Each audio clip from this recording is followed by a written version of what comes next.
আলহামদুলিল্লাহ, আমরা দেখতে পাচ্ছি এমন একটি মাস আমাদের মাঝে আসছে, যেই মাসকে কেন্দ্র করে আল্লাহ রাব্বুল আলামিন তার বান্দাদের জন্য ইবাদতের কিছু পসরা আমাদের মাঝে দিয়ে দিয়েছে। যেই ইবাদতগুলো মাধ্যমে আমরা আল্লাহ তাআলার কাছ থেকে অনন্য অসাধারণ আমরা কিছু উপহার পেতে পারি, এবং আমরা বলতে পারি যে আবারও আমাদের মাঝে ইবাদতের একটা মৌসুম আসছে। আমরা মাহে রমজানে যেমন ইবাদতের মাঝে সময়টাকে অতিবাহিত করার চেষ্টা করেছি, ঠিক এমনি করে জিলহজ মাসটা আমাদের মাঝে ইবাদতের মাস, বিশেষ করে প্রথম 10 দিন। এবং এই কারণে আল্লাহ রাব্বুল আলামিনের হাবিব রাসূল সাল্লাল্লাহু আলাইহি ওয়াসাল্লাম জিলহজ মাসের প্রথম 10 দিনের গুরুত্ব দিতে গিয়ে একটি চমৎকার বিষয় আমাদের সামনে তিনি উপস্থাপন করেছেন। আল্লাহ রসুল সাল্লাল্লাহু আলাইহি ওয়াসাল্লাম থেকে হাদিস আছে, ইবনে আব্বাস রাদিয়াল্লাহু তাআলা আনহু থেকে বর্ণিত, যেটা আবু দাউদ এবং তিরমিজির মধ্যে এসছে। জিজ্ঞেস করা হয়েছিল, মা মিন আইয়ামিন আল আমালু সালিহ ফিহা আহাব্বা ইলাল্লাহ মিন হাযিহিল আইয়াম, ইয়ানি আইয়ামুল আশর। আল্লাহ রসুল সাল্লাল্লাহু আলাইহি ওয়াসাল্লাম বলেছেন যে জিলহজ মাসের প্রথম 10 দিনের আমল বা আমলে সালেহ আল্লাহ রাব্বুল আলামিনের কাছে অত্যন্ত প্রিয়, এবং এর চেয়ে প্রিয় দিনগুলো আর নেই। তখন সাহাবায়ে কেরাম আজমাইন জিজ্ঞেস করেছিলেন, ক্বালু ইয়া রাসূলুল্লাহ ওয়ালাল জিহাদু ফি সাবিলিল্লাহ, হে আল্লাহর রসুল, আল্লাহর পথে জিহাদ করাও কি এর চেয়ে উত্তম নয়? রাসূল সাল্লাল্লাহু আলাইহি ওয়াসাল্লাম গুরুত্ব বুঝাতে গিয়ে বলেছেন, ওয়ালাল জিহাদু ফি সাবিলিল্লাহ ইল্লা রাজুলুন খারাজা বিনাফসিহি ওয়া মালিহি ফালাম ইয়ারজি' মিন যালিকা বিশাই। রাসূল সাল্লাল্লাহু আলাইহি ওয়াসাল্লাম জিলহজ মাসের প্রথম 10 দিনের গুরুত্ব বুঝাতে গিয়ে বললেন যে এমনকি আল্লাহর পথে জিহাদ করার চেয়েও ওই 10 দিন বা 10 দিনের আমল অত্যন্ত প্রিয়। তবে হ্যাঁ, ওই ব্যক্তির আমল ভিন্ন কথা, যিনি আল্লাহর পথে বের হয়ে গেছেন এবং তিনি তার জীবন তার সম্পদ নিয়ে তিনি বের হয়েছেন, তিনি আর ফেরত আসেননি, অর্থাৎ যিনি শহীদ হয়ে গেছেন তার কথা ভিন্ন কথা। অর্থাৎ এই হাদিস আমাদেরকে যে বিষয়ে ইঙ্গিত প্রদান করে তা হলো যে এমন 10 দিন আমাদের সামনে আসছে, যে 10 দিন হলো আমাদের ইবাদতের সময়। এই 10 দিন আবার আমরা আমাদের নিজেদেরকে ঝালিয়ে নেব ইবাদতের মাধ্যমে। আবার আমাদের গুনাহের যে সাগরে আমরা ভেসে বেড়াচ্ছি এবং যে ময়লার সাগরে আমরা ভেসে বেড়াচ্ছি, সেখান থেকে নিজেদেরকে পরিশুদ্ধ করার আবার একটা সুযোগ আল্লাহ তাআলা আমাদেরকে দান করেছেন। এবং এই ক্ষেত্রে আমি যেটা বলতে চাই, অনেকের মনে হতে পারে যে এই 10 দিন এটা কি কেবল হাজি সাহেবদের জন্য, যারা হজে যাবেন তাদের জন্য? আমি বলবো না, এটা হাজি সাহেবদের জন্যই বিশেষ করে নয়, বরং এটা সকলের জন্য। যারা হজে গিয়েছেন আলহামদুলিল্লাহ, তারা তো আমল করবেনই। যারা হজে যেতে পারেননি তাদের ভেতরেও যেন কোনো আফসোস কাজ না করে, তারাও যেন বলতে পারেন আলহামদুলিল্লাহ, হজে যেতে পারিনি কিন্তু আল্লাহ তাআলা কিছু সুযোগ তো আমাকেও দিয়েছেন, এই সুযোগটাকে আমি কাজে লাগাবো। সম্মানিত ভাই এবং বোনেরা, আমি সে বিষয়ে আজকে আপনাদের সামনে কিছু আলোকপাত করার চেষ্টা করব। আল্লাহ রাব্বুল আলামিনের কাছে প্রথমেই আমি ব্যক্তিগতভাবে দোয়া করছি, যেই কথাগুলো আমি বলবো সেই কথাগুলোর উপর আল্লাহ তাআলা যেন সবার আগে আমাকে আমল করার তৌফিক দান করেন এবং আপনাদেরকেও আমল করার তৌফিক দান করেন, আল্লাহুম্মা আমিন। তো এই 10 দিনে আমরা কি কি কাজ করতে পারি? কোরআন এবং সুন্নাহর নির্যাস থেকে আমি মোটামুটি 12টি বিষয় বের করেছি। সেই বিষয়গুলো আমি আপনাদের সামনে তুলে ধরার চেষ্টা করব। এর মধ্যে কিছু আছে সরাসরি আমল, ইবাদত, আবার কিছু আছে মুআমালাতের সাথে সম্পৃক্ত।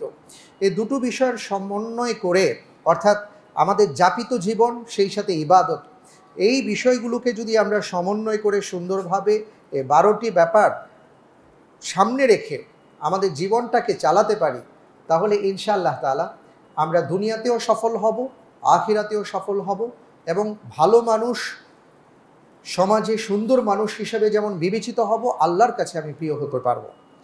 আসুন আমরা তাহলে জানার চেষ্টা করি যে সেই বিষয়গুলো কি।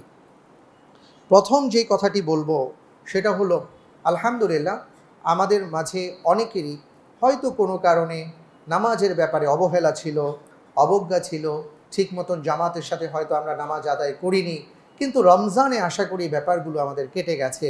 আমাদের ভাইয়েরা আমাদের বোনেরা আশা করছি, আল্লাহর কাছে আশা করছি যে আপনারা ইনশাআল্লাহ তাআলা নামাজটা ঠিক মতন পড়ছেন। কারণ আমরা যারা নামাজ ঠিক মতন পড়তে পারি না অথবা নামাজ পড়ি না, আমরা কিন্তু জানি না যে আমাদের ঈমান আছে কি নাই।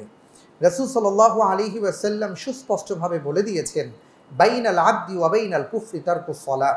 একজন মুসলমান আর একজন কাফেরের মধ্যে পার্থক্য হলো একজন মুসলিম নামাজ পড়েন আর কাফের নামাজ পড়ে না। এই কথাটাকে যদি আমি সামনে নেই এবং এটাকে যদি আমি আমার জীবনের ক্ষেত্রে, ঈমানের ক্ষেত্রে একটা মানদণ্ড হিসেবে দাঁড় করাই, তাহলে আমি বুঝতে পারবো আমি কেমন ঈমানদার হতে পারলাম। অর্থাৎ একজন ঈমানদার যিনি দাবি করবেন, যিনি মুসলমান দাবি করবেন অথচ তিনি নামাজ পড়েন না, তাহলে বুঝতে হবে এই ঈমান, এই মুসলমানিত্বের কোনো দাম নেই আল্লাহ রাব্বুল আলামিনের কাছে, এবং এগুলো নিয়ে কিয়ামতের ময়দানে আমরা দাঁড়াতেও পারবো না। সুতরাং আমি বিশ্বাস করি, আশা করি যে আমরা সবাই আলহামদুলিল্লাহ ফরজ সালাতের ব্যাপারে যত্নবান।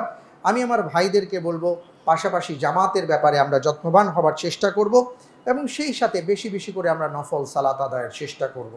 কারণ যত বেশি আপনি নফল ইবাদত করতে পারবেন, যত বেশি আপনি নফল সালাত আদায় করতে পারবেন, আপনার কাছে হয়তো বা মনে হতে পারে যে আমার নফল নামাজে ফায়দাটা কী। যেমন রাসূল সাল্লাল্লাহু আলাইহি ওয়াসাল্লাম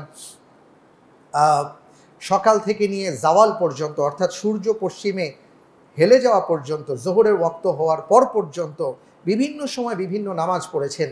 কোনোটার নাম হয়েছে ইশরাক, কোনোটার নাম হয়েছে আওয়াবিন, কোনোটার নাম হয়েছে জাওয়াল। এইভাবে এক একটা সলাতুদ দোহা এইভাবে নাম আসছে। অর্থাৎ আমরা দেখি যে রাসূল সাল্লাল্লাহু আলাইহি ওয়াসাল্লামের রাত এবং দিনের পুরো সময়টা তিনি সাজিয়েছেন নামাজকে দিয়ে। যখনই তিনি সময় পেয়েছেন তখনই তিনি নামাজে দাঁড়িয়েছেন। প্রশ্ন হলো কেন এত তিনি নামাজ পড়তেন, কেন তিনি নামাজ পড়তে পড়তে তার পা মোবারক ফুলিয়ে ফেলেছেন? এর উত্তর হলো কিয়ামতের ময়দানে আমাদের তো হিসাব নেওয়া হবে ফরজ ইবাদতের, কিন্তু ফরজ ইবাদতের মধ্যে যদি আমি আটকে যাই, আমি যদি প্রশ্নের সম্মুখীন হই, আমি যদি সেই মার্ক না পাই যে মার্কে আমার পাশ করার কথা, তাহলে এই নফল ইবাদত সেই দিন আমার উপকারে আসবে।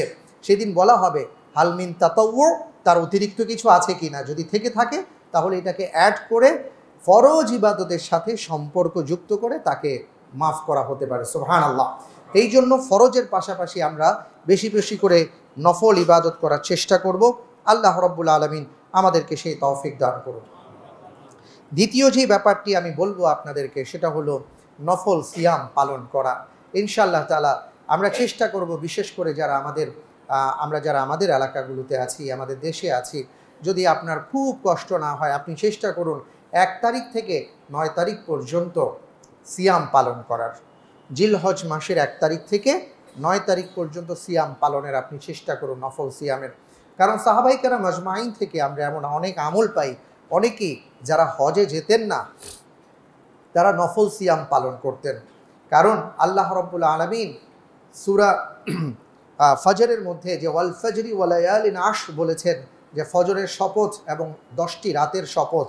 ওই 10 রাত মুহাদ্দিসিনে কেরাম এবং যারা ইসলামিক স্কলার, যারা কোরআনে কারীমের উপর পাণ্ডিত্য অর্জন করেছেন, তাদের বক্তব্য হলো এই 10 রাতের ব্যাপারে আর 10 দিনের ব্যাপারে যে আল্লাহ তাআলা বলেছেন, এটা মূলত জিলহজ মাসের প্রথম 10 দিনের কথা আল্লাহ তাআলা উল্লেখ করেছেন। এই কারণে সাহাবায়ে কেরাম আজমাইন প্রথম 9 দিন সিয়াম পালন করতেন। আমাদের কষ্ট না হলে আমরা চেষ্টা করব রোজা রাখার। একান্ত সেটা যদি আমি না পারি তাহলে সোমবার বৃহস্পতিবার আছে, এই 2টি দিন আমি রোজা রাখবো। আর অবশ্যই 9 তারিখ ইয়াউমুল আরাফার দিনে আমরা রোজা রাখার চেষ্টা করব। কারণ রাসূল সাল্লাল্লাহু আলাইহি ওয়াসাল্লাম এই ব্যাপারে বলেছেন যে আহতাসিবু আলাল্লাহ আইয়ুকাফফিরা সানাতাল্লাতী ক্বাবলা ওয়া বা'দা। কেউ যদি আরাফার দিন রোজা পালন করেন, আমি আশা করি আল্লাহ রাব্বুল আলামিন তার বিগত 1 বছরের গুনাহ খাতা, সগীরা গুনাহগুলোকে আল্লাহ তাআলা মাফ করে দিবেন। পাশাপাশি আগামী বছর তিনি যেন গুনাহ থেকে বেঁচে থাকেন, আল্লাহ তাআলা সেই ব্যবস্থা করে দিবেন। সুবহানাল্লাহি ওয়া বিহামদি। এই জন্য ভাইয়েরা আমার, আমরা অবশ্যই চেষ্টা করব 9 দিন রোজা রাখার, আর সেটা না পারলে অন্তত সোম, বৃহস্পতি এবং 9 তারিখে আমরা রোজা রাখার চেষ্টা করব। তৃতীয় যেই কথাটা বলছি, যেহেতু আমাদের ইবাদতের মৌসুম চলছে, আমি আগেও আপনাদেরকে বলেছি যে আমাদের যদি এই যে তাপ, এই যে গরম, বাতাস, কি বাতাস, কিন্তু শরীর ঠান্ডা হচ্ছে না, ঘেমে যাচ্ছি, উপরে ফ্যান চলছে, এসি চলছে, বাইরে বাতাস আছে, কিন্তু ঠান্ডা হচ্ছে না। তা আমার কথা হলো, যে তাপ থেকে বাঁচতে হলে পাপকে ছাড়তে হবে, আর পাপকে ছাড়ার মাধ্যম হলো যে তওবা করতে হবে। তা আমরা যদি খাঁটি দিলে তওবা করতে পারি, আল্লাহ রব্বুল আলমিনের কাছে ক্ষমা প্রার্থনা করতে পারি, রব্বুল আলমিনের কাছে যদি ফিরে আসার সংকল্প করতে পারি, অনুশোচনা করতে পারি, এবং সত্যিকার অর্থে যদি আমার তওবা আল্লাহ ওইভাবে আমি তওবা করি যে আল্লাহ আমার তওবা কবুল করেছেন ইনশাআল্লাহ তাআলা, তাহলে আমাদের সকল সমস্যার সমাধান হবে। পাশাপাশি এই দিনগুলো উদযাপন করা যাবে। দেখুন, আমরা তওবা করি, তওবা আমি যদি আমার নিজেকে জিজ্ঞেস করি, আপনাদের কথা আমি বাদ দিব, আমি আমার নিজেকে যদি জিজ্ঞেস করি যে আমি আসলে কয়বার আল্লাহর কাছে তওবা করেছি, আমি কি রাসূল সাল্লাল্লাহু আলাইহি ওয়াসাল্লামের চাইতে বেশি আমি তওবা করছি? আমার উত্তর হলো না, অথচ হওয়া কি উচিত ছিল। আল্লাহর রাসূল সাল্লাল্লাহু আলাইহি ওয়াসাল্লাম হলেন এমন ব্যক্তি যার কোনো গুনাহ ছিল না, আল্লাহ তাআলা যাকে মাসুম হিসেবে ঘোষণা করেছেন, যিনি ছিলেন সর্বকালের সর্বশ্রেষ্ঠ মহামানব, যিনি ছিলেন আমাদের নেতা, আমাদের মাথার মুকুট, যেই মানুষটি আজীবন কষ্ট করেছেন, যিনি কোনো গুনাহ করেননি, অথচ সারা জীবন উনি তওবা করেছেন। আর তওবাটা কতবার করেছেন? হাদিসের মধ্যে এসছে দিনে ৭০ বার, আরেকবার আসছে, আরেকটা বর্ণনায় আসছে ১০০ বারের চাইতে তিনি তওবা করতেন। আস্তাগফিরুল্লাহ আল্লাযী লা ইলাহা ইল্লা হুয়াল হাইয়ুল কাইয়্যুম ওয়া আতুবু ইলাইহি তিনি বলতেন, এবং সেটা বুঝে বলতেন। অথচ আমরা আজকে তার উম্মাহ হয়ে আমরা তওবা করতে পারি না, অথচ আমরা গুনার সাগরে হাবুডুবু খাচ্ছি। তাই ভাইয়েরা আমার, আমি প্রথমে আমার নিজেকে নসিহা করছি, সেই সাথে আপনাদেরকে অনুরোধ জানাচ্ছি, যখনই আমরা সময় পাবো, যখনই সময় পাবো আল্লাহর কাছে তওবা করব, ইস্তিগফার করব, আল্লাহ তাআলা যেন আমাদেরকে ক্ষমা করে দেন। কারণ আল্লাহ তাআলা তওবাকারীকে অত্যন্ত ভালোবাসেন। ইন্নাল্লাহা ইউহিব্বুত তাওয়াবিন, রব্বুল আলামিন যারা তওবা করেন তাদেরকে ভালোবাসেন। রাসূল সাল্লাল্লাহু আলাইহি ওয়াসাল্লাম বলেছেন যে যদি তোমরা অপরাধ করার পর তওবা না করতে, তাহলে আল্লাহ রাব্বুল আলামিন তোমাদেরকে বাদ দিয়ে এমন একটা জাতিকে পাঠাতেন যারা অপরাধ করত আবার তওবা করত, আর আল্লাহ তাদের তওবাকে কবুল করতেন। সুবহানাল্লাহি ওয়া বিহামদি। এই জন্য আসুন আমরা বেশি বেশি তওবা করার চেষ্টা করি। রব্বুল আলামিন আমাদের সবাইকে সেই তৌফিক দান করুন, আমিন। এরপরে আমি যেটা বলবো সেটা হলো, যেহেতু একটা চমৎকার সময় আমাদের মাঝে আসছে, ইবাদতের একটা সময়, আবার একটা আবহ তৈরি হয়েছে। এই ইবাদতের আবহটাকে ধরে রাখার জন্য আমাদের যেটা করা দরকার সেটা হলো পবিত্র কোরআনুল কারীম তিলাওয়াত করা দরকার, তাদাব্বুরে কোরআন করা দরকার, কোরআন বুঝার চেষ্টা করা দরকার। হ্যাঁ, আপনার জীবনে অনেক ব্যস্ততা আছে, অনেক কাজ আছে, আমি জানি। আমাদের সকল কাজ যত কিছুই আছে, আপনি দেখেন যত গুরুত্বপূর্ণ কাজ থাকুক না কেন, যদি আপনার প্রয়োজন হয় ক্ষুধা নিবারণের, আপনি কিন্তু এরই ফাঁকে ক্ষুধা নিবারণ করে নেবেন, কিছু না কিছু খেয়ে নেবেন। আপনাকে যদি আপনার প্রয়োজনে যদি আপনাকে ওয়াশরুমে যেতে হয়, আপনি কিন্তু সেটা সেরে নেবেন। অর্থাৎ আমার যত ব্যস্ততা থাকুক, কিছু কাজ এমন আছে যে কাজগুলোকে আমি সবসময় অগ্রাধিকার দিয়ে রাখি। এটা প্রত্যেক মানুষের জীবনেই ঘটে। ভাই, আমাদের এর চেয়ে বেশি গুরুত্বপূর্ণ হলো আল্লাহর সাথে সম্পর্ক স্থাপন করা। আমি ব্যবসা করি, আমি বাণিজ্য করি, এই সব কিছুর পিছনে আমি রিজিকের পিছনে আসলে ছুটছি, রিজিক নিয়ে আমরা সবাই টেনশন করি। অথচ ইন্নাল্লাহা হুয়ার রাজ্জাকুযুল কুওয়াতিল মাতিন, তিনিই হলেন সেই মহান রব যিনি আমাদেরকে রিজিক প্রদান করেন। অথচ তার সাথে যদি আমরা সম্পর্ক স্থাপন করতে না পারি, আপনি কোত্থেকে রিজিক পাবেন? আপনি দারোয়ানকে পেয়েই যদি মনে করেন অফিসের বসকে পেয়ে গেছেন, তাহলে তো হইলই কাজ, আপনি আর জায়গা মতন যেতে পারবেন না। আমাদের জায়গা মতন যেতে হবে। একজন মুসলমান তিনি আল্লাহ রব্বুল আলমিনের সাথে সম্পর্ক স্থাপন করবেন, আল্লাহ তাআলা তার সকল হাজতকে পূরণ করে দেবেন। সুবহানাল্লাহি ওয়া বিহামদি। এই জন্য যেটা বলবো, আল্লাহর সাথে সম্পর্ক স্থাপনের অনন্য সেতু বন্ধনটা হলো কোরআনে কারীমের তিলাওয়াত। কারণ কোরআন পড়লে আপনি আল্লাহ তাআলাকে চিনতে পারবেন। রব্বুল আলমিনের কালামুল্লাহ যখন পড়বেন, তার সম্পর্কে আপনার জ্ঞান লাভ হবে। তাই আমরা বেশি বেশি করে কোরআনে কারীমের তিলাওয়াত করব, বুঝবো কোরআন, তাসবিহ, তাহলিল, সুবহানাল্লাহ, আলহামদুলিল্লাহ, লা ইলাহা ইল্লাল্লাহ, আল্লাহু আকবার, এই জাতীয় আমলগুলো যখনই সময় পাবো আমরা বেশি বেশি করে আমাদের জবানকে সজীব রাখার চেষ্টা করব। আল্লাহ যেন আমাদেরকে সেই তৌফিক দান করেন, আল্লাহুম্মা আমিন। আরেকটা আমল ছিল যে আমল আমরা সাহাবায়ে কেরাম আজমাইন থেকে পেয়ে থাকি, সেটা হলো ওনারা বেশি বেশি করে তাকবীর পাঠ করতেন, এবং সেটা 1 তারিখ থেকে ওনারা পাঠ করতেন।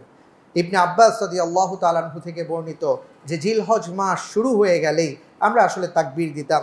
নানা জায়গায় বাজারে যখন লোকজন থাকতো, আমরা তাদেরকে স্মরণ করিয়ে দেওয়ার জন্য কখনো উচ্চ স্বরে তাকবীর দিতাম, আল্লাহু আকবার, আল্লাহু আকবার, লা ইলাহা ইল্লাল্লাহু, আল্লাহু আকবার, আল্লাহু আকবার, ওয়ালিল্লাহিল হামদ। এই আমলটা আমরা বেশি বেশি করার চেষ্টা করব। যদিও তাকবীরের একটা নির্ধারিত আরও সময় আছে, যে ইয়াউমুল আরাফা, আরাফার দিন থেকে নিয়ে একেবারে 13 তারিখ সূর্যাস্ত পর্যন্ত তাকবীরের বিধান, কিন্তু 1 তারিখ থেকে আমরা এই তাকবীরটা দিব এবং যখনই মনে পড়বে তখনই আমরা দেওয়ার চেষ্টা করব। এটাও একটা মৃত সুন্নাহ। আর মৃত সুন্নাহকে জীবিত করার ফায়দা কি? আল্লাহর রাসূল সাল্লাল্লাহু আলাইহি ওয়াসাল্লাম বলেছেন, মান আহিয়া সুন্নাতাম মিন সুন্নতি কদ উমিতাত বাদি ফা ইন্না লাহু মিনাল আজরি মিসলা মা আমিলা বিহা মিন গায়রি আইয়ান কিসা মিন উজুরিহিম শাইআ।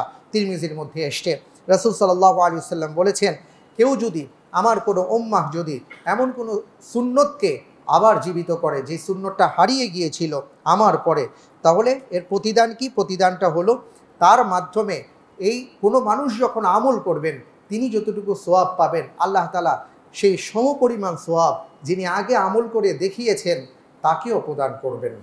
তাই আমরা আসুন চেষ্টা করি যে জিলহজ মাসের 1 তারিখ থেকে যখনই আমরা সুযোগ পাবো, সময় পাবো, মনে পড়বে, আমরা তাকবীর দিব, আল্লাহু আকবার, আল্লাহু আকবার, লা ইলাহা ইল্লাল্লাহু, আল্লাহু আকবার, আল্লাহু আকবার, ওয়ালিল্লাহিল হামদ। আল্লাহ তাআলা আমাদেরকে তৌফিক দান করুন, আল্লাহুম্মা আমিন। এরপরে আমলের আরেকটা বিষয় বলবো, যেটা আমলের সাথে সম্পৃক্ত, এবং এই আমলটা দুটো বিষয়, কাজের সাথেও সম্পৃক্ত, আবার আপনার ভাষা বা উচ্চারণের সাথেও সম্পৃক্ত। সেটা হলো বেশি বেশি করে আল্লাহ তাআলাকে স্মরণ করা। যেমন রব্বুল আলামিন কোরআনুল কারীমের মধ্যে বলেছেন, সূরা বাকারার মধ্যে আসছে, ওয়াযকুরুসমাল্লাহি আলা মা রাযাকাহুম, যে তোমরা আল্লাহ রব্বুল আলামিনকে বেশি বেশি স্মরণ করো, কারণ আল্লাহ তাআলা তাদেরকে রিজিক প্রদান করেছেন। আরেকটি আয়াতের মধ্যে আসছে, ওয়াযকুরুল্লাহা ফি আইয়ামিন মা'দুদাত, নির্দিষ্ট দিনগুলোকে আল্লাহ তাআলাকে বেশি বেশি করে তোমরা স্মরণ করো। আরেকটি আয়াতের মধ্যে আসছে, ফাযকুরুল্লাহ কাযিকরিকুম আবাআকুম আও আশাদ্দা যিকরা, যে তোমরা তোমাদের পূর্বপুরুষদেরকে যেভাবে মনে করো এর চাইতে বেশি করে আল্লাহ তাআলাকে স্মরণ করো। এই সবগুলো আয়াতই মূলত আমরা যদি দেখি যে হজ সম্পর্কিত আয়াতের সাথে সম্পৃক্ত। এই জন্য আল্লাহ রব্বুল আলামিনকে সবসময় স্মরণে রাখতে হবে। হ্যাঁ, আপনি যখন লা ইলাহা ইল্লাল্লাহ বললেন, এটা একটা জিকির হলো। সুবহানাল্লাহ বললেন, এই তাসবিহর সাথে আপনি জিকির করেছেন, কিন্তু জিকির মানে হলো স্মরণ করা। স্মরণের কয়েকটা অর্থ আছে, একটা হলো জবান দিয়ে, ভাষা দিয়ে উচ্চারণ করা, আর আরেকটি হচ্ছে মন মননে আল্লাহ রাব্বুল আলামিনকে স্মরণ করা, এটাও জিকির। মনে করেন আপনি ব্যবসা করছেন, আপনি বাণিজ্য করছেন, আপনার কাছে ফাইল আছে, আপনি এখন অনেক কিছুই করতে পারেন, আপনার মনে হলো আমি যদি এখন অনৈতিক কোনো কাজ করি আমার আল্লাহ সুবহানাহু ওয়া তাআলা দেখতে পাচ্ছেন, সুতরাং আল্লাহকে আমি ভয় করব, আমি এই কাজটা করব না। এই যে আপনি কাজটা করলেন আল্লাহ তাআলাকে ভয় করে স্মরণ করে, এটাও একটা জিকির। আমাদের অনেক ডাক্তার সাহেবরা বলেন, আমরা যখন অপারেশন করি তখন বিসমিল্লাহ বলে আল্লাহর উপর ভরসা করে আমরা অপারেশন শুরু করি, এটা হলো জিকির। আপনি ব্যবসা করছেন, বিসমিল্লাহ বলে শুরু করলেন, এটা হলো জিকির।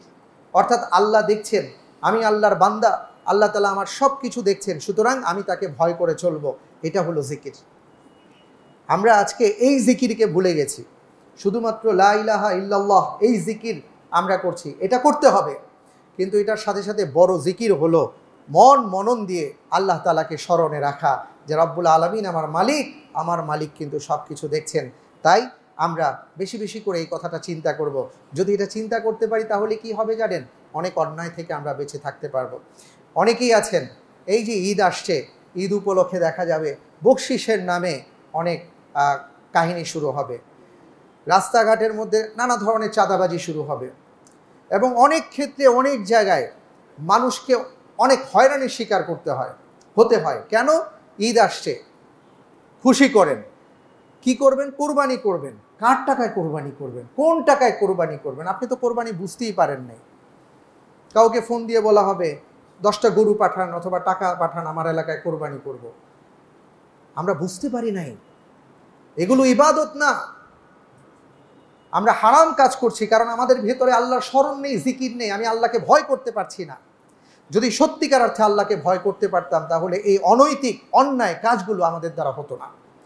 তাই আল্লাহ তাআলার কাছে আমরা দোয়া করব, রব্বুল আলামিন যেন আমাদেরকে তৌফিক দান করেন, আমরা যেন সবসময় আল্লাহকে স্মরণ করতে পারি। ঈদ আসছে, ঈদকে কেন্দ্র করে, ঈদের দিনকে কেনাকাটা করে, কোরবানিকে কেন্দ্র করে অসংখ্য মানুষ ঘুষের সাথে ঘুষ ভিত্তিক লেনদেনের সাথে জড়িয়ে পড়ে, সুদ ভিত্তিক লেনদেনের সাথে জড়িয়ে পড়ে। এই ঘুষ আর সুদের লেনদেন দিয়ে আপনার গরু ছাগল যাই কিনবেন, আপনার কি কোরবানি কবুল হবে? কশিন কালেও না। লা ইয়ানালাল্লাহু লুহুমুহা ওয়ালা দিমাউহা ওয়ালাকিন ইয়ানালুহুত তাকওয়া মিনকুম। আপনার কোরবানির কতটুকু আপনি রক্ত প্রবাহিত করলেন, এটা আল্লাহর কাছে পৌঁছবে না। কতটুকু হাড় হলো, চামড়া হলো, পশম হলো, এগুলো আল্লাহর কাছে পৌঁছবে না। আপনি আল্লাহ তাআলাকে ভয় করে কিভাবে কোরবানি করলেন, এটাই হলো পৌঁছাবে। এই জন্য হযরত ইব্রাহিম আলাইহিস সালাতু ওয়াস সালাম বলেছেন, ইন্না সলাতি ওয়া নুসুকি ওয়া মাহইয়ায়া ওয়া মামাতি লিল্লাহি রাব্বিল আলামিন।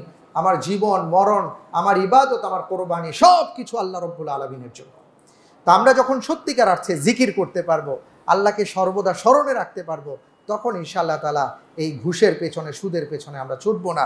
আল্লাহ তাআলা আমাদেরকে হিফাজত করুন, আল্লাহুম্মা আমিন। এরপরে যেটা বলবো, আরেকটা গুরুত্বপূর্ণ কথা, সেটা হলো আল্লাহ তাআলা আমাদেরকে বলেছেন, আল হাজ্জু আশহুরুম মালুমাত ফামান ফারাদা ফীহিন্নাল হাজ্জা ফালা রাফাস ওয়ালা ফুসুক ওয়ালা জিদালা ফিল হজ। এটা অনেকে মনে করেন এই আয়াতটা শুধু হাজী সাহেবদের জন্য, এটা যারা হাজী সাহেব নন তাদের জন্য নয়। আসলে ব্যাপারটা এমন নয়। আল্লাহ তাআলা এই আয়াতে কারিমা সবার জন্য আমভাবে দিয়েছেন যে হজের মাস নির্ধারিত, যারা হজ করবে, এবং সেই সাথে আমরা যারা পড়ছি আমরা নিশ্চয়ই বুঝতে পারছি আল্লাহ তাআলা এখানে তিনটি বিষয় থেকে আমাদেরকে নিজেকে হিফাজত করতে বলেছেন। অশ্লীল কাজ থেকে বিরত থাকা। অথচ আমরা এখন তো আর কি অনলাইনে এমন একটা অবস্থা যে আমরা দেখতে পাই, আমাদের তো মোবাইলটা এখন এমন একটা অবস্থা হয়ে গেছে, আর কি বলবো, যে আমাদের সব সময় চোখের সামনেই এটা থাকে। আপনারা লক্ষ্য করে দেখবেন যে ঈদুল আজহা উপলক্ষে আসছে, ঈদুল আজহা উপলক্ষে আসতেছে, কি আসছে? এমন কিছু আসছে যেটা আমাদের সন্তানদেরকে, আমাদের প্রজন্মকে ধ্বংস করে দেবার জন্য, অশ্লীলতার দিকে ধাবিত করার জন্য এমন কিছু আহ্বান আপনারা দেখতে পাবেন। নানা ধরনের কর্মসূচি পালন করা হবে, এবং কি আমরা নিজে অনেক সময় নিজেদের গা ভাসিয়ে দেব অশ্লীলতার দিকে। অথচ আল্লাহ তাআলা কি বলেছেন? ফালা রাফাস ওয়ালা ফুসুক, যে কেউ যেন এই মাসগুলোতে অশ্লীলতার দিকে ধাবিত না হয়, অশ্লীলতার ধারের কাছেও যেন সে না যায়। অথচ আমরা অশ্লীল কাজ করছি, আবার ভাবছি আমি আল্লাহর প্রিয় বান্দা হতে চাই। এটা কি করে সম্ভব? ভাইরা আমার, আল্লাহ তাআলা আমাদের সবাইকে যাবতীয় অশ্লীল কাজের সকল কর্ম থেকে আল্লাহ তাআলা আমাদেরকে হিফাজত রাখুন। এবং এই ক্ষেত্রে আমরা নিজেরা যাব না, প্যাট্রোনাইজ করব না, এবং অন্যদেরকেও আমরা সতর্ক করার চেষ্টা করব। আল্লাহ যেন আমাদেরকে হিফাজত রাখেন।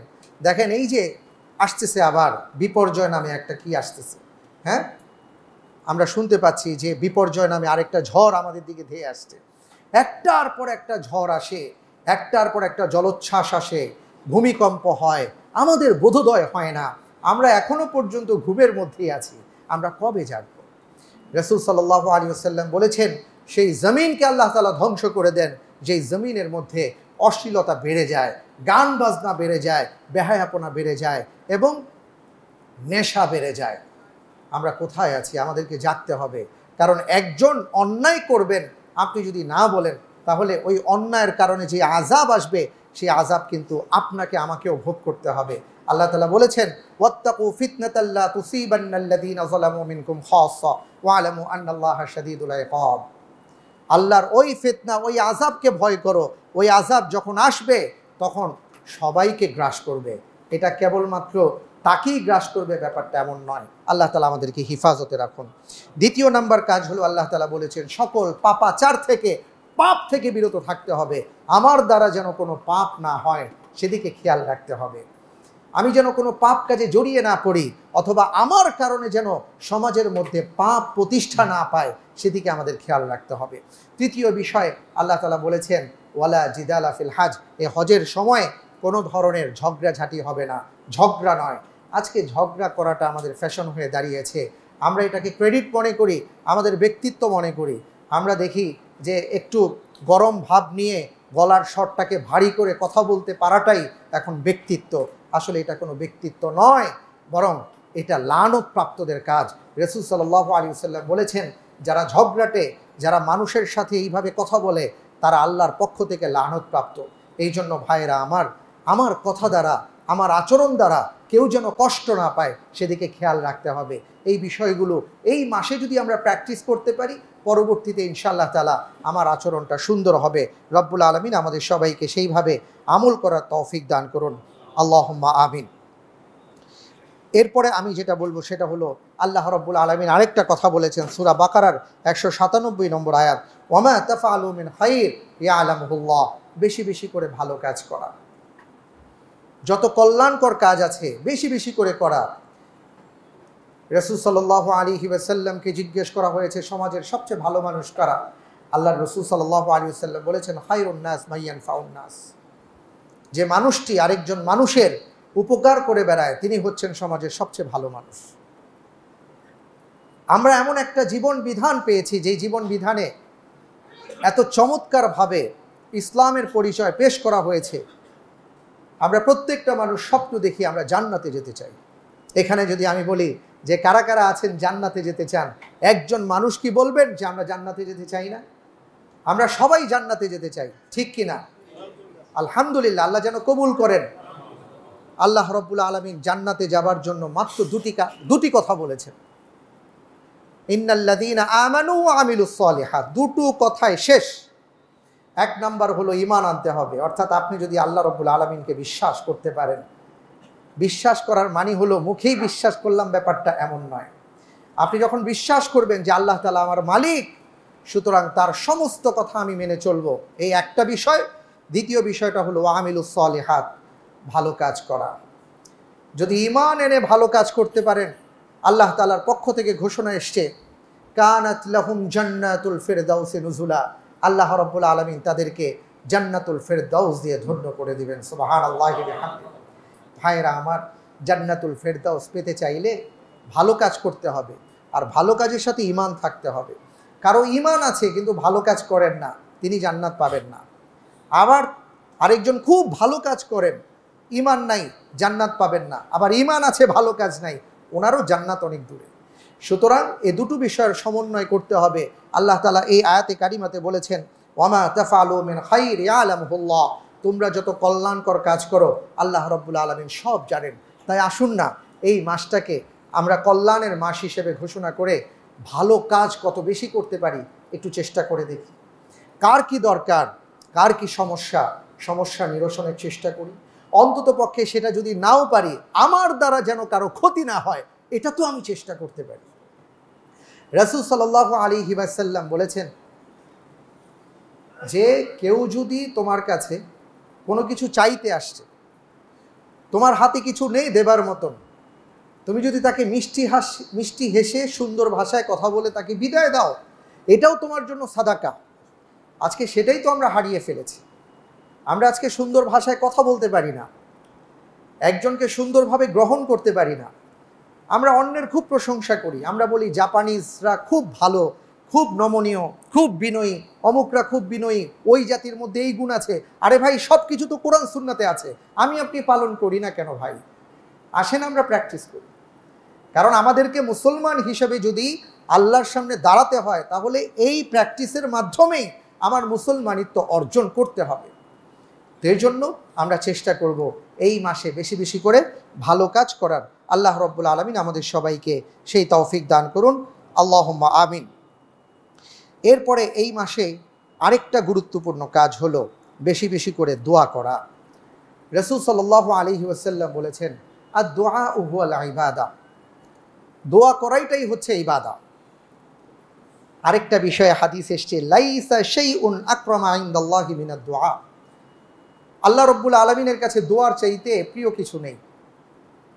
ওমর ইবনুল খাত্তাব রাদিয়াল্লাহু তাআলা আনহু বলেছেন, দোয়া কবুল হওয়া না হওয়া সেটা আল্লাহ রব্বুল আলামিনের বিষয়, আপনার বিষয় হলো দোয়া করা। আপনি কি দোয়া করতে পারছেন কিনা সেটা খেয়াল করুন। আমরা কতজনের কাছে কত কথা বলি, আমাদের সমস্যার কথা বলি।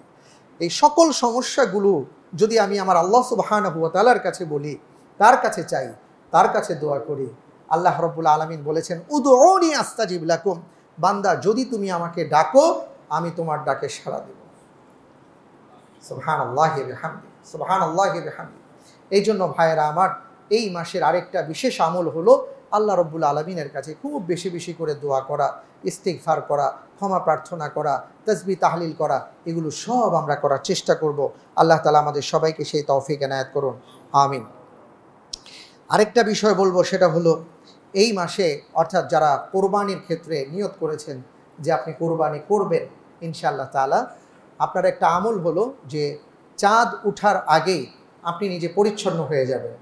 আপনার যদি নখ বড় হয়ে থাকে সেটা কেটে ফেলবেন, আপনার চুল যদি কাটার দরকার হয় আপনি সেটা কেটে ফেলবেন, আপনি পরিচ্ছন্ন হয়ে যাবেন যদি আপনি কোরবানির নিয়ত করে থাকেন। এরপরে আবার আপনি পরিচ্ছন্ন হবেন ইনশাআল্লাহ তাআলা কোরবানি দেওয়ার পরে। এটাও একটা মুস্তাহাব আমল। আরেকটা বিষয় হলো আল্লাহ রাব্বুল আলামিন বলেছেন ফালা তাজলিমু ফীহিন্না আনফুসাকুম, যে এই সময়গুলোর মধ্যে তোমরা নিজেদের উপর জুলুম করো না। সুবহানাল্লাহি ওয়া বিহামদিহি। এই যে জুলুম করো না কথাটা বলেছেন, জুলুম মানে কি? রাসূল সাল্লাল্লাহু আলাইহি ওয়াসাল্লাম বলেছেন যে একজন আল্লাহর বান্দা, আল্লাহ তাআলা তাকে জান্নাতি করে পৃথিবীতে পাঠিয়েছেন। আমাদের আদি জায়গা, আমাদের মূল গ্রাম, মূল আদিবাস হলো জান্নাত, তাই না? আমরা তো জান্নাত থেকে আসছি। আমাদের বাবা আদম আলাইহিস সালাতু ওয়াস সালাম জান্নাত থেকে এসেছেন, মা হাওয়া আলাইহিস সালাম জান্নাত থেকে এসেছেন। আমাদের মূল বাড়িটা কোথায়? জান্নাতে। আমরা এই যে এখানে আসছি, কিছুদিনের জন্য আসছি, কিছু কাজকর্ম করার জন্য আসছি। যেইভাবে আমাদের ঢাকা শহরে অসংখ্য মানুষের বসবাস, এই যে ঈদের একদিন আগ থেকে দেখবেন ঢাকা খালি হয়ে যায়। কেন খালি হয়ে যায়? শিকড়ের টানে সবাই আপন আপন জায়গায় চলে যান। একজন মুসলমান ইমানদার, তার শিকড়ের টান থাকবে জান্নাতের। তিনি এখানে আসছেন কাজ করার জন্য, কাজ করে আবার জান্নাতে চলে যাবেন। কিন্তু অনেক মানুষ জান্নাতে যেতে পারবে না। কেন পারবে না? কারণ সে তার উপর জুলুম করে এমন অবস্থা তৈরি করেছে, জান্নাতে যাবার ক্ষেত্রে সে প্রতিবন্ধকতা তৈরি করে রেখেছে। আমরা আমাদের নিজেদের উপর যেন জুলুম না করি। নিজেদের উপর জুলুম কি? দেখেন, আল্লাহ তাআলা আপনাকে হাত দিয়েছেন ভালো কাজ করার জন্য। আপনি যখন মন্দ কাজ করলেন, এই হাতও আপনাকে অভিশাপ দিয়ে বলে যে আল্লাহ তাআলা আমাকে তোমার অধীন করে দিয়েছেন, তুমি যা চাইবে আমি তাই করতে বাধ্য। কিন্তু আল্লাহ তাআলা তোমাকে হুকুম করেছেন ভালো কাজ করার জন্য, তুমি আমাকে দিয়ে কি করালে? আমাকে তো তুমি এখন জাহান্নামে যাবার উপযুক্ত করে ফেললে। এই জন্যই কিয়ামতের ময়দানে কণ্ঠকে আল্লাহ তাআলা বন্ধ করে দিয়ে সবার সাক্ষী নেবেন। আল ইয়াউমা নাখতিমু আলা আফওয়াহিহিম ওয়া তুকাল্লিমুনা আইদিহিম ওয়া তাশহাদু আরজুলুহুম বিমা কানু ইয়াকসিবুন। তো এই যে আমাকে আল্লাহ তাআলা হাত যে জন্য দিয়েছেন সেই খাতে ব্যবহার না করাটাই হলো হাতের উপর জুলুম। ভাষা দিয়েছেন সেই খাতে ব্যবহার না করার জন্য ভাষার উপর জুলুম। পা দিয়েছেন যেই অনুপাতে আমার পদচারণা হওয়ার কথা ছিল সেইভাবে আমি পথ পরিচালনা না করার জন্য আমি জুলুম করলাম। ঠিক এমনি করে আমি প্রত্যেকটা ক্ষেত্রে জুলুম করছি। আল্লাহ তাআলা বলছেন ফালা তাজলিমু ফীহিন্না আনফুসাকুম, হাত পা থেকে তোমার সর্বাঙ্গীন এবং সেই ক্ষেত্রে সেই সাথে তুমি তোমার নফসের উপর জুলুম করো না। কারণ এই জুলুম জাহান্নামে যাবার কারণ হবে, জান্নাতে যাবার অন্তরায় হবে। আল্লাহ তাআলার কাছে আমরা পানাহ চাই, রব্বুল আলামিন যেন আমাদের সবাইকে এই জুলুমগুলো থেকে আমাদের নিজেদেরকে বাঁচিয়ে রাখেন। আপনারা সবাই একটা দোয়া পড়ে থাকেন নামাজের মধ্যে, আল্লাহুম্মা ইন্নী যালামতু নাফসি যুলমান কাসীরা। বলি না আমরা? কি বলি এখানে? যে হে আল্লাহ, আমি আমার নফসের উপর অনেক বড় জুলুম করে ফেলেছি, আপনি আমাকে ক্ষমা করে দেন। আর আল্লাহ তাআলা এখানে বলেছেন ফালা তাজলিমু ফীহিন্না আনফুসাকুম, তোমরা তোমাদের নফসের উপর জুলুম করো না, খবরদার। তাই আমরা পাপ থেকে বিরত থাকবো, তাহলেই আমি আমার নফসের জুলুম থেকে বেঁচে যাব। আল্লাহ তাআলা আমাদের সবাইকে হিফাজত করুন, আমিন। এবং সেই সাথে আরেকটা বিশেষ আমল হলো আমাদের কোরবানি করার। দেখেন, আলহামদুলিল্লাহ কোরবানির গরু আসতে শুরু করেছে, ইতিমধ্যে আপনারাও গরু দেখতে শুরু করেছেন এবং কোরবানি করবেন ইনশাআল্লাহ তাআলা। এই সম্পর্কে আরও বেশি আলোচনা হবে আমাদের মাঝে। কিন্তু আমি যেই কথাটা আপনাদেরকে বলতে চাই এবং আমি আমার নিজেকে নাসিহা করতে চাই, প্রথমত কোরবানি করার ক্ষেত্রে কোরবানির ইতিহাসটা জানা দরকার। কোরবানি মানে কি? যেটা ত্যাগ স্বীকার করে আল্লাহর জন্য সুপর্দ করা হয় এবং আল্লাহ তাআলা যদি কোরবানিটাকে কবুল করেন, সেটাই হলো আসল কোরবানি। এই কোরবানির ইতিহাস কিন্তু আজকে থেকে হয় নাই।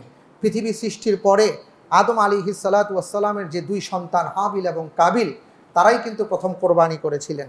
ইয ক্বাররাবা কুরবানান ফাতুকুব্বিলা মিন আহাদিহিমা ওয়া লাম ইউতাকাব্বাল মিনাল আখার। আল্লাহ তাআলা বলেছেন, দুই ভাই একটা বিষয়ের ব্যাপারে তারা কোরবানি করেছিলেন। একজন দুম্বা আর আরেকজন শস্য খ্যাত দিয়েছিলেন। একজনের কোরবানি আল্লাহ কবুল করে আকাশ থেকে আগুন দিয়ে সেটাকে ছাইপাশ করে দিয়েছিলেন, আরেকটা পড়েছিল, তার কোরবানি কবুল হয় নাই। কোরবানির ইতিহাস সেখান থেকে শুরু। এরপরে একে একে আমরা ইব্রাহিম এবং ইসমাইল আলাইহিমুসসালামের কোরবানি আমরা জেনেছি। দেখেন, এই যে কোরবানিগুলো আপনি যদি সামনে রাখেন ইতিহাসটা, তখন কি হবে, আপনি কোন কাজটা করতে যাচ্ছেন এটা আপনি বুঝতে পারবেন। এই জন্য আমি বলবো যে কোরবানির বিষয়গুলোকে আমরা যেন মাথায় রাখার চেষ্টা করি।